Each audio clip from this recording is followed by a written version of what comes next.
Tropical experts from all over the country are in Austin right now for the National Hurricane Conference. They're here to cover all aspects of hurricane response, recovery, and prediction in case a storm heads our way later this year.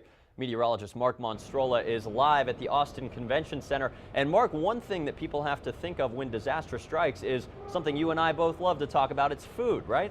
That's my favorite topic, I think, of all time there, Dave. But yeah, other than weather, obviously. But yeah, definitely food, one of the major things that folks have to worry about after being affected by a tropical cyclone, after it makes landfall in a community, especially when power is knocked out. And we're going to talk more about that here in just a moment. But the National Hurricane Conference is in downtown Austin here in 2015. It started on Monday, goes through tomorrow afternoon, and some of the best meteorological minds in the world have all flocked here to downtown Austin to discuss a variety of topics from, as you mentioned, the hurricane predictions for this season.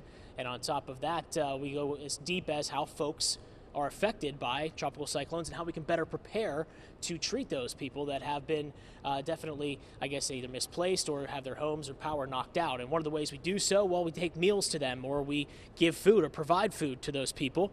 And Christina Carter is joining me here from 5 Minute Meals. How are you, Christina? I'm doing well, thank you. How are you? Good. Now, one of these meals we're preparing right now, we're going to show folks in just a minute. Very interesting how it kind of sets itself up. But why is it so important for you guys to get in kind of before the Red Cross or other folks who provide food do?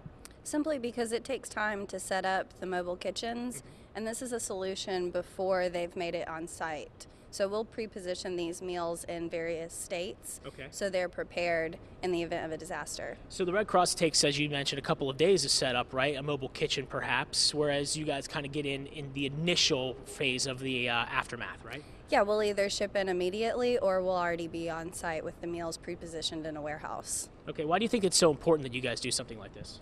So the civilians have something that they can eat that's not a military ration. Right, because MREs, we've all heard, have a little bit of a grainy taste, I guess you could say. You guys trying to do something a little bit different. And our joke is their meals refusing to exit.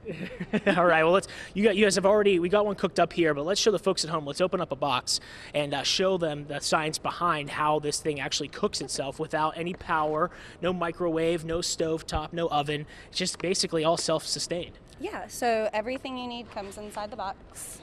You've got your 9-ounce meal that's preservative and filler free, and it is not freeze-dried, so there's no rehydrating. Okay, let's try. We have a couple seconds here. Let's try to wrap this one up here. So you take your salt water packet and pour it on the heating pad that's made out of magnesium and iron. And it kind of makes it, there's a chemical reaction that happens here, then it heats itself up, and you put this in the box, and I saw it steaming earlier. It's pretty cool. Yeah, it is awesome. It'll get up to 195 degrees within the first 2 minutes, and it'll stay warm for about 30 minutes. All right, sounds good. We're going to try one of these out a little bit later, but Christina, thank you so much for joining us here this morning.